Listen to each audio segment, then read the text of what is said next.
stationka markaan soo geliyay waxa iyada kelmadii gal hortay halka maxay noo soo gelisay anna waxa maxaa xanuunka igu rid saa markaas gacan bay ku jirtaa moogta ma aniga way naxday way isbedeshay si aad bay u soo bedeshay waxyaabo aan ka soo dhaafin way jirtaa markii aan xanuun baa halka iga haya laabta aan oran jiray way ilmeyn jirtay maxaa yeelay markii hore way guursanaysay oo aniga aan guursanayo ismayl ahayn macnaha waxyaabo ku jiray baa iska bedelay inay qalad ku jirtay dareensaneed gabadhaas raasa xorin jiray malkumeedka lagu sheegay maxaa la ilmeynaysaa meeshii markaan aan gudaha soo geliyay oobiga waxa la rabaa wax lagu geliyo qofka la iskama xir karo qofka de maxaad ku dacweynaysaa bali anigu marka AJF AIDS midna ma kala qaana war AIDS bay nagu riday gabadhaan xiraan qabta kii qalinka hayaaba intuu tuurayba ordo ninkii rabay inuu wax qoro shiiro maada kugu dhaca dadku way garanayaan sarkaal inta badan aad meesha looga yaqaan bana askartii qaban lahaydna nin walba faroo ka taagay cabaar ka bacdi baa rag u yeeray warkaalay ayriyo waa la yimid oobiga la geliyay magaalada way iga sii horeysay marka waxa koowaad bayd dadkii aniga markii hore xanuunka iga baareen waxay yiraahdeen adaad u doorlay inaad qarsatid iyo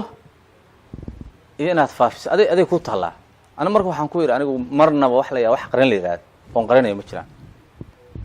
laba maadaama uu qaran anigu tuutaan u xirnaa wax kasta oo dhacay oo dalka ummadda Soomaaliyeed oo dhan wixii xaqiiqada ka imaanayo anu tuutaan u xirnaa mid kale way jirtaayo waxaan anu qalad iguma imaan guur buu igu yimid markii hore ayaan go'aanka anigu sii qaatay marka arintaas ay hayd waxa loo yeeray dad ayada baara waxa aniga laga helay laakiin iyada laga ma helin wali moogta oo markaas iyadu ma qirsanayn inay xanuunkan qabto ma qirsano waxa loo yeeray dad ayada baara iyadoo station ku jirta waxa loo yeeray dhaqaatiir way baareen waa laga helay CID iyo dadkii wareysanayay baa u yimid waxay tiri anigu ma qabin asaga igu riday tiri marka hore kelmadda markay tiri ayaa waxaan iri war anigu waxaan arkay anu meel kale ma marin de meel kale oo iga iman karo waa suurtagal gabadha warkeeda laakiin waxaan arkay in sheegaya marqaati ah boorsadeeda kaniin baa ka buuxaan ana waligay arag way diiday marka gurigeena sheegtay xaafadii ay ku degtay maadaama ay magaalada iga tagtay guriga ku degtay lambarkeedii ayaa qofka u dambeeyay ay wacdo baan wacnaa lambarka magaranaysa ha anay la joogtaa gabadhaan ay la noosho gabadhii marka waxaan iri boorsadeeda ma taala ha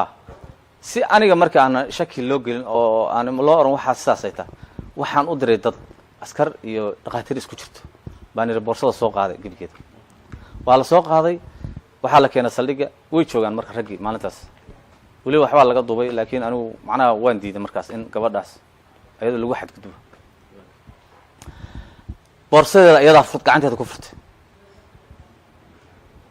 sakaniin baalku wuxuu leeyahay laba nooc weeye nooc waxa jira habeenkii kaliya la laqo qofku markuu age ugu horeeyo age labaad markuu galana habeenkii iyo maalintii habeenkii iyo subaxdii baa la laqaa nooca marka habeenkii maalintii la laqo bay iyada cunaysa oo darajada koowaad ka gudubtay kii labaad darajada koowaad kii labaad bay maraysa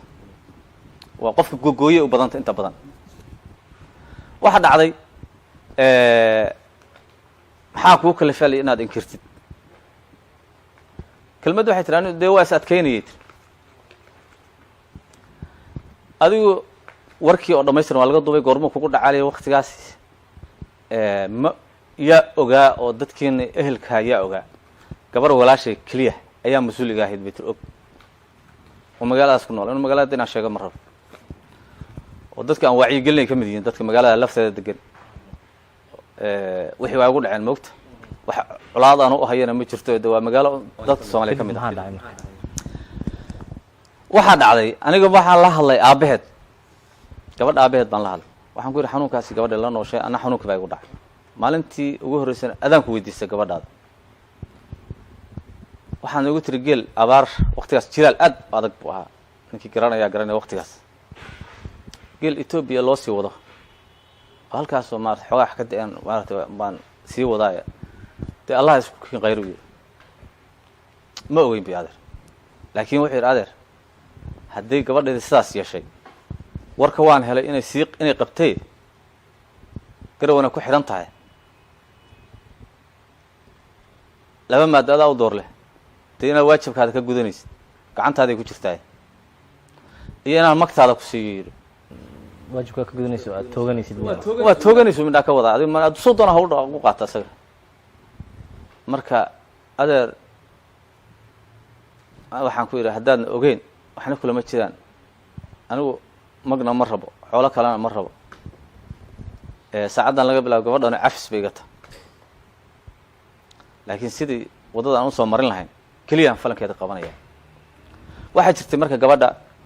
waxaa u yimid oo wax ka qoray si ay diida maxkamadda si hawshaas maaragtay waxa laysku raacay oo inta badan maxkamadda toos looma geyn gabadha laakiin waxaa laysku raacay qofka noocaas oo kale ah oo sidaa yeelaya oo isagoo xanuunkii qaba noocaa samaynaya oo qof dilow la mid yahay hala togto marka maxkamaddii iyo c i d dii ani maadaama waxba iga soo go-ay waxaan is idhi gabadhan xaaskaadays noqotay amarkaana waa dhacay mana soo noqonayo kow wax kalena way jiraan oo dee wax marka culays oo isaaran maadaama ilaahay xaas kale ii fiyoobeeyey aan caafimaad ahay carruurteyda caafimaad yihiin sidii kaleo aniga aan waxa loo dabaalan karan loo dabaasha lakin gabadhan inaan cafi xag ilahay ka cafiya aan waxba loo raacan bes warqad baan qoray saldhigana waa dhigay c i d dana waa siiyey maxkamaddana waa siiyey adigu rag igula telteliya way jiraan waxyaabo kale oo hadda aanan ka sheekeyn karin dad kale oo soo weeraray gabadha way jireen oo faamilka ah oo dumar u badan yidhi oo inay dilaan rabay anigu marka waxaan sameeyey gabadhii gaari baan ku daray ilaa iyo muddaan la socday si ay magaalada waddanka uga baxdaba markaan gaariga ku daray intay meesha ku jirto hawshaan dhamaynayana biilkeeda iyo waxeedana meeshaan ugu geyn jiray horta anigu sidaas horta igu dhaca marka aan kugu sii daran waan gudagala wixii marka arrintii baan sii gudagala waxa weeye dawadii baan u qaataa waad dareemaysaa nin buko boqol kuu talisa la yihahdaa waxaa la yihahdaa xagga lagaaga duceeyey xagga saas ahayd kana saas ahayd iyo caano geel cab iyo kaadi geel cab iyo hawsha waa badanaysaa mogta horta qof ka biskooday ma haysaan baan idhahdaa dad badan baa waxay yidhahdaan markay cayilaan xoogaa dawada cunaan bay anigu waa iga baxa ninkan waan kusoo baaraya maan dhaha waxaad ku biskootay baan rabaa markii arrimahaas ay kaa xalismeen kadib maxaa go-aan ah oo nafsiyan ah oo aad qaadatay adiga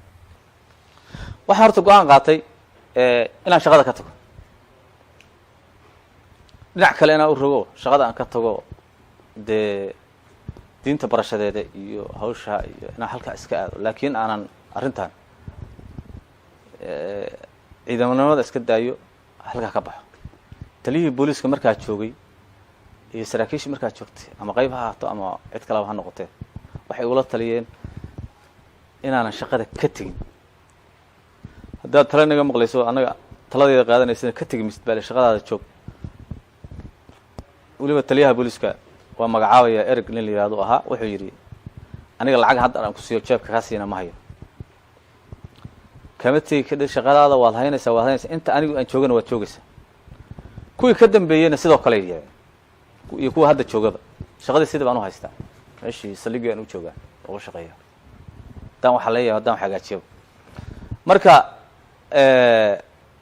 waxaa jiray aniga markaa talooyinkai ugu dhashay waxay ahaayeen dee waa lagu talinayaa dad baa kugu imaanayo kuwaa miyi kaaga imaanayo kuwa magaalo kaaga imaanayo waxaa la yihahdaa idaha hilibkoodaa la cunaa xaggaa laga laabtaa marka anigu wixi o dhan intaan joojiyey baan dawadaysi toos u qaata waxa koowaad oon samey taas ahayd waxa labaadna ilaahay ii keenay baa isku xiro qof kasta haddaan arka hadda laba nin gabar iyo wiil wada socdo waxaan idhahdaa war horta isbaara intiina meel aadin macnaha su-aalaha koowaad aan sameeyey maxaa dhacay sanad xanuunkaas aan la noolay dadku way yaabaan waxay yidhahdeen ninkaan buuran oo noocaana waa beentiis wey taasaan sameeyey wacyigelintaas iyo inaan ilaah isku xiro marka labaad waa soo xajiyey xajkii baan tegey sanadkii dhawaa sanadka haddaan sanad ka horreeyey 2000 iyo maxaan ku rahdaa 18 marka alxamdulilah rabbi alcaalamiin intii ka dambeysay hal maraan isbaaray baaritaankayga waxaa la yidhahdaa wax intaa ka yar kolley dee hadda ma haye istaatidii markay sameeyaa waa wax daciifa ay ugu jiraan hay wuu nusqaamo wuu yaraada waxaa keenayana wax stress iguma jiraan inaan qof kale caawiyo oo anigan aan maaragtay wacyigelin iyo u sameeyo ma ahane wax aniga nafsiyan marka dadka markay wareystaan waxaan idhahdaa war xanuun ka warreeya markii hore aan xanuunsanaa baan idhahdaa hadda macnaha intuuna xanuunka igu dhicin iyo hadda markii hore aan xanuunsanaa ee hadda waa caafimaad qabaa maxaa yeelay wax badan baa ii siyaaday waxaa diinta xaggeeda salaada soonka aad baan maaragtay halkaa ugu fiicnaa caqabado ma jiraan intaad hawshan aad ku jirtay wax caqabado ah oo aad maxaa ka mid ah way jiraan 3 caqabadood baan horta garanayaa